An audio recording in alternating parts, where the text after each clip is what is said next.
मय्यासक्त मनाः,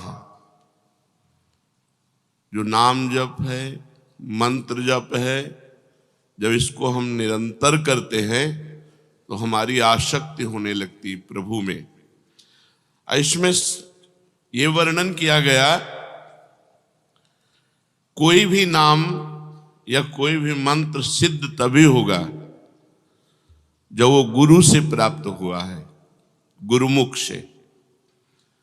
मंत्रानुष्ठान या नामानुष्ठान सबसे पहला गुरु उपदेश के द्वारा होता है। सद्गुरु मिले बिना और उनके श्रीमुख से निकले बिना जो हम नाम जप करते हैं, ना प्रसीदति वै विद्या बिना सद उपदेशतः, बिना सदगुरु के उपदेश के कोई भी विद्या या कोई भी नाम सफल नहीं होता, सिद्ध नहीं होता। श्रुति भी आज्ञा करती है, तद विज्ञानार्थम स गुरुमेवाभिगच्छेत् समित पाणी श्रोत्रियम ब्रह्मनिष्ठम। श्रोत्री ब्रह्मनिष्ठ गुरु के पास कुछ समिधा लेकर जाए, उनकी शरण में हो और उनके श्रीमुख से उपदेश सुने, जो नाम मंत्र का उपदेश करें उसका अनुष्ठान करें। किंतु गुरु कैसा होना चाहिए, इस विषय में प्रायः चर्चा नहीं होती। प्रायः गुरु महिमा की बात कह के शिष्य के ही लक्षण वर्णन किए जाते हैं, शिष्य ऐसा होना चाहिए, पर नहीं, यहां वर्णन करते हैं कि गुरु कैसा होना चाहिए। बोले सिद्धम सत्संप्रदाय स्थिरधिय मनघम श्रोत्रियम ब्रह्मनिष्ठम सत्वस्थम सत्यवाचम समय नियतया साधुवृत्तया समेतम दंभासूयादि मुक्तम जित विषय गणम दीर्घबंधुम दयालुम स्खालिते शासितारम समरहित परम देशिकम भूष्णुरीप से। कैसा गुरु होना चाहिए? बोले ऐसे गुरु की खोज करके ऐसे गुरु के मुख से नाम और मंत्र सुनना चाहिए। कैसे गुरुदेव हो? जो सिद्धम सत्संप्रदाय, किसी सिद्ध संप्रदाय से दीक्षित हो गुरुदेव, सिद्ध परंपरा में हो, आचार्य परंपरा में हो। पहले ये जाने कि हमारे गुरुदेव किस आचार्य परंपरा में, आचार्य परंपरा में है या नहीं। अगर नहीं तो हमारा शास्त्र आदेश नहीं करता, आदेश करता है आचार्य परंपरा से। सिद्धम सत्संप्रदाय स्थिरधिय मनघम, जो निष्पाप महापुरुष किसी सिद्ध संप्रदाय से दीक्षित हो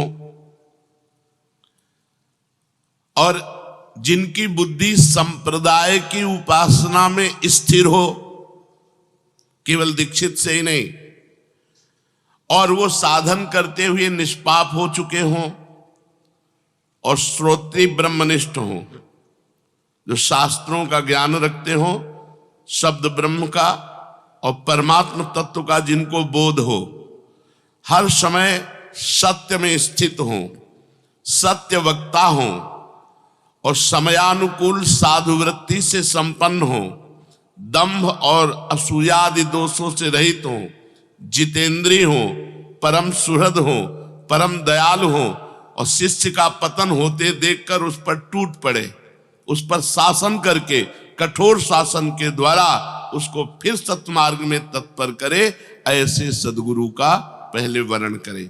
मय्यासक्त मना होने के पहले हमें जो मंत्र जप करना है, नाम जप करना है, वो सदगुरु से प्राप्त करना है। ऐसे सदगुरुदेव का संबंध हो जाए तो शिष्य की साधना आबाद हो जाती है, निर्विघ्न हो जाती है। गुरु कृपा से वो साधन पथ पर जो नाम मंत्र मिला, केवल गुरु जी के श्रीमुख से जो मिला है, वही हमारी साधना होनी चाहिए। गुरु कृपा के बिना तो हरि अनुग्रह भी व्यर्थ हो जाता है। गुरु कृपा के बिना हरि कृपा भी व्यर्थ हो जाती है। जैसे कमल को विकसित करने वाला सूर्य अगर जल से अलग कर दिया जाए तो वही सूर्य उस कमल को सुखा करके व्यर्थ कर देगा। जल का संयोग, गुरु का संयोग, हरि कृपा, सूर्य प्रकाश। जैसे सूर्य प्रकाश होने पर कमल खिल जाता है, कौन? जो जल के संयोग में है। ऐसे ही हरि कृपा जो गुरु के संयोग में है वो प्रतिपल उसको खिला देती, सिद्ध बना देती। अगर वही अभिमान करके गुरु से अलग हो जाए तो जैसे वही सूर्य कमल को खिलाता है लेकिन जल संबंध ना होने पर कमल को सुखा देता है, ऐसे हरि कृपा उसको सुखा डालेगी। विघ्न पर विघ्न उसके जीवन में आ जाएंगे। नारायणोपि विकृतिम याति गुरोः प्रच्युतस्य दुर्बुद्धेः कमलम जलाद पेतम शोषयति रविर्न पोषयति। वो दुर्बुद्धि है जो अपने गुरु का अवहेलना करके, अवज्ञा करके मनमानी साधन करता है, उसको ऐसे नारायण जला डालेंगे जैसे सूर्य जल से संबंध रहित कमल को जला डालते हैं। वही कमल को खिलाता है लेकिन जल संबंध होना चाहिए। अगर जल संबंध नहीं तो वही सूर्य ताप कमल को शुष्क कर देता है। ऐसे ही गुरु संबंध यदि आपने अवहेलना कर दी तो चाहे जितना साधन करो, हरि का ताप तुम्हें जला डालेगा। तुम्हारे कोई भी साधन सिद्ध नहीं होंगे। इसलिए सबसे पहला गुरु चरणों का आश्रय और गुरु मुख से निकला हुआ नाम मंत्र का अनुष्ठान किया जाए और आचरणों की शुद्धि। ये 12 बातें हैं। यदि ये 12 बातें हैं तो आपका नाम मंत्र बहुत जल्दी सिद्ध हो जाएगा। पहला बात, गुरु के द्वारा मिला हुआ नाम मंत्र होना चाहिए। फिर ये 12 आचरण होने चाहिए। ये 12 आचरण अगर हैं तो साधक साधन संपन्न माना जाता है। पहला अहिंसा, दूसरा सत्य, तीसरा आस्तेय, चौथा ब्रह्मचर्य, पांचवा सार्वभौम प्रेम, छठवां समस्त भूतों के हित में रत रहना, सातवां समत्व भाव, आठवां घृणा का भाव, नवां निष्कपटता, 10वां दया, 11वां क्षमा और 12वां निरहंकारता। ये 12 लक्षण हैं। अब पहले लक्षण पर अहिंसा। साधक सदैव सावधान रहे, मन से, वाणी से या शरीर से किसी को भी कष्ट न पहुंचाए। ना मन से किसी को कष्ट पहुंचाने की बात सोचनी है, ना वाणी ऐसी बोलनी है कि किसी को कष्ट पहुंचे, ना शरीर से कोई क्रिया ऐसी करनी है। हिंसा 3 प्रकार की होती है, कृत, कारित, अनुमोदित। कृत जो स्वयं हिंसा की जाए, वाणी से या मन से या शरीर से। कारित जो दूसरों से करवाई जाए। अनुमोदित जो हिंसा का अनुमोदन। तीनों प्रकार के दोष साधक में नहीं होने चाहिए। ना तो कृत हिंसा होनी चाहिए, ना कारित हिंसा होनी चाहिए कि हम दूसरे से करवा दिया, और ना अनुमोदन, कोई किसी को कष्ट दे रहा है तो अनुमोदन भी नहीं करना। इस प्रकार हमें अहिंसा पे स्थित रहना है, हिंसा का त्याग करना है। दूसरा सत्य। अंतःकरण में, इंद्रियों में जैसा अनुभव किया वैसा प्रिय शब्दों में स्पष्ट बोल देना, उसे सत्य कहते हैं। प्रमाद के वश या लोभ के वश या क्रोध के वश या हास्य भाव में या भय आदि भाव में अंदर की बात का परिवर्तन करके नहीं बोलना। जो अंदर बात आ रही वही बोल दिया, उसे सत्य कहते हैं। अगर साधक में ये लक्षण है तो उसका भजन बहुत जल्दी परिपक्व होगा। तीसरा अस्तेय, जो अपने अधिकार में नहीं है में किसी प्रकार का हम अपना अधिकार ना करें। अपने हिस्से की वस्तु खाएं, दूसरे के हिस्से की वस्तु की तरफ हमारी दृष्टि ना जाए। दूसरे के अधिकार की वस्तु ना, अस्तेय माने चोरी ना करना, दूसरे के अधिकार की अपने अधिकार में ना लाना, दूसरे के हिस्से को अपने हिस्से में ना लेना। बहुत सावधान रहे, अपने हिस्से की वस्तु का सेवन करे, अधिक नहीं। चोरी किसी की ना करे, जिस पर हमारा अधिकार नहीं उसको हम छुए भी नहीं। चौथा ब्रह्मचर्य। अगर भगवत प्राप्ति करनी है तो ये बहुत जोर का लक्षण है। अगर ब्रह्मचर्य नहीं धारण करोगे तो मन संकल्प विकल्प भोगों का बंद नहीं करेगा। मन संकल्प विकल्प नहीं बंद करेगा तो भजन होगा ही नहीं। वो भजन एक दिखावा होता है, सच्चा भजन होता है ब्रह्मचर्य में। गृहस्थ में भी रहते हुए जो कभी संतानोत्पत्ति के लिए अपनी पत्नी से सहवास करे वो ब्रह्मचारी ही माना जाता है। लेकिन जो पराई स्त्री की तरफ काम दृष्टि से देखना है ये बहुत हानिकारक है। 8 प्रकार के मैथुनों का त्यागी, पीछे वर्णन हुए 8 प्रकार के मैथुनों का। मन वाणी और शरीर से अपने को ब्रह्मचर्य रखना। शरीर का ब्रह्मचर्य, मन का ब्रह्मचर्य, वाणी का ब्रह्मचर्य, सब इंद्रियों का ब्रह्मचर्य। भगवत प्राप्ति ऐसे थोड़ी होती है। उपासक को बहुत सावधान रहना चाहिए। इतनी गंदगी मची हुई है समाज में, जो सत्संग नहीं सुनते, शास्त्र स्वाध्याय नहीं करते, पशुवत आचरणों में उतरे हुए। अपने यहाँ तो जब प्रश्न के बातें आती हैं तब समझ में आता है कि ऐसे भी लोग हैं। साधकों को चाहिए कि किंचन मात्र भी अपने में त्रुटि न रखे। ब्रह्मचर्य बहुत अत्यंत आवश्यक है। ब्रह्मचर्य के बिना साधना अधूरी मानी जाती है। 8 प्रकार के मैथुनों का त्याग, मन वाणी शरीर से पवित्र रखना। सार्वभौम प्रेम, जगत के संपूर्ण जीवों में मेरे भगवान विराजमान है, ऐसी भावना। ये बिना किए सिद्ध नहीं होगे। जो 5वां नंबर है वो सार्वभौम प्रेम। जो भी सामने आया हंस बोले बहुमान दे, बहुत प्यार भरी बात बोले ना बोले उसमें मेरे भगवान है, ऐसा हमारा प्रेम भाव। सार्वभौम प्रेम, सब जीवों के प्रति, चराचर जीवों के प्रति, सब जीवन सुप्रीति, सेवकवाणी भी कह रहे, सब जीवन सुप्रीति, रीति निभात आपनी, निष्काम भाव, किसी से कोई चाह नहीं पर सबसे प्रेम का वर्ताव, सबको भगवान की मूर्ति समझकर झुक जाना, सबके सामने दैन्य रहना, सब में भगवान को देखना, यही सार्वभौम प्रेम है। समस्त भूतों के हित में रहना 6वां, संसार के समस्त प्राणियों में स्वामी भाव रखना। मैं सेवक सचराचर स्वामी रूप भगवंत, सो अनन्य गति जाके असमति न टरे हनुमंत। मैं सेवक सचराचर रूप स्वामी भगवंत, चराचर जगत मेरा स्वामी का स्वरूप है, केवल मैं सेवक हूं। सेवक केवल हम, चराचर जगत मेरे स्वामी का रूप। ये समस्त भूतों के हित में रत रहना है।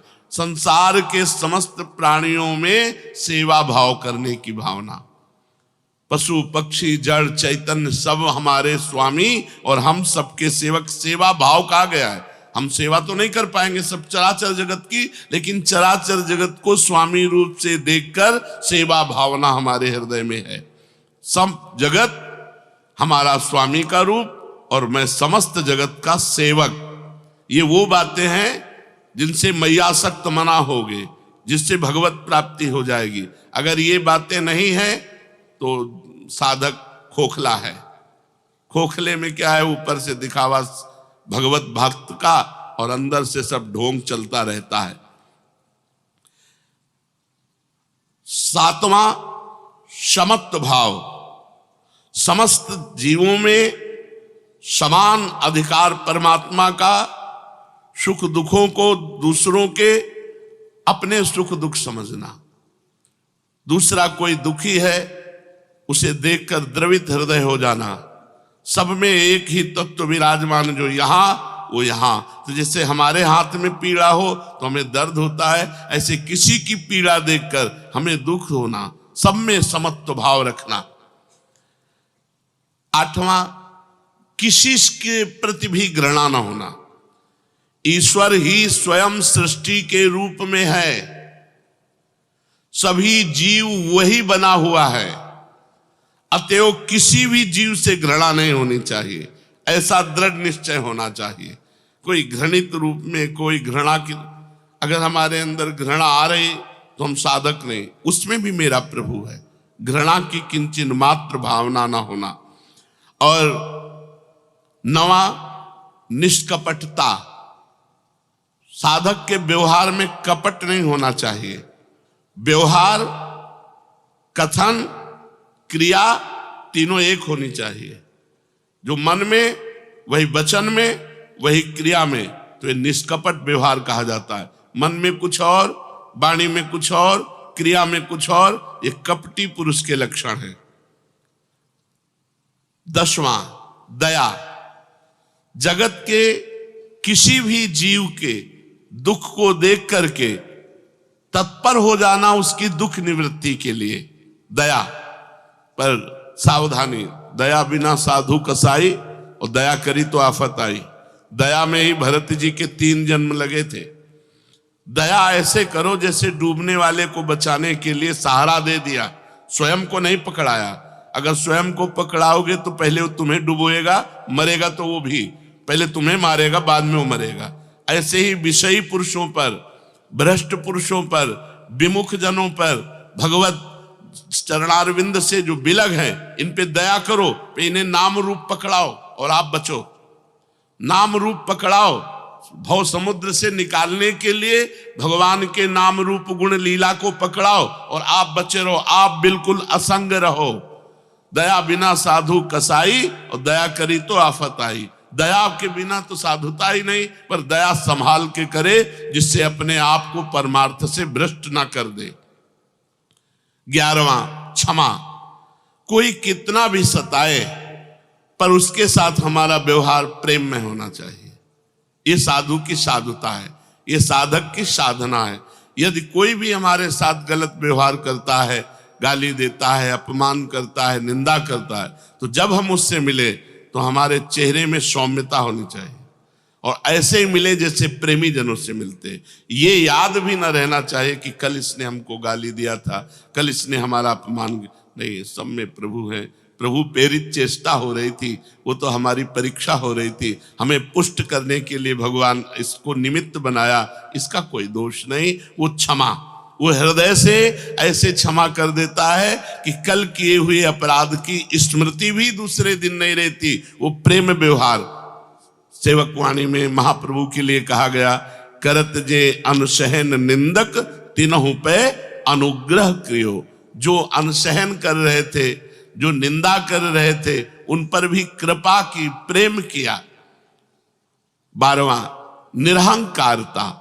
ये सब साधन करते हुए भी अपने में किसी प्रकार की विशिष्ट भावना का आरोप न जगने देना कि और साधक तो सहज से, हम थोड़ा कुछ विशिष्ट हैं। नहीं, ये सब साधन के अंग होने पर भी अपने हृदय में अहंकार न आना, ऐसा अभिमान न होना कि मैं तो बहुत अच्छा साधक हूं, ये सारे लक्षण मेरे में हैं। नहीं, ये भगवान के द्वारा, हम भगवान के द्वारा, गुरु भगवान के द्वारा प्रदत्त हैं। मैयासक्त मना होने के लिए पहली बात, सिद्ध संप्रदाय से दीक्षित, स्थित और सिद्ध हुए सदगुरुदेव भगवान का वर्ण करना, जो हमारे आचरणों पर शासन करके हमें उपदेश के द्वारा सत्मार्ग प्रशस्त कराएं। ऐसे सदगुरुदेव का वर्ण, उनके मुख से नाम मंत्र सुनकर निरंतर जपना। और ये 12 सावधानी रखना, अहिंसा, सत्य, अस्तेय, ब्रह्मचर्य, सार्वभौम प्रेम, समस्त भूतों के हित में रहना, समत्व भाव, घृणा का भाव, निष्कपटता, दया, क्षमा, निरहंकारता। यदि हम इस भाव से चले तो हम मैयासक्त मना हो जाएं, हमारा मन सिर्फ भगवान के भजन में डूबने लगे। फिर भगवान ने कहा, मदाश्रया, केवल मेरा आश्रय हो। जब हम भगवत मार्ग में चलते हैं तो कोई न कोई हमारे इस आश्रय के बीच में घुस जाता है, चाहे कोई व्यक्ति हो या धन हो या कोई संबंधी हो।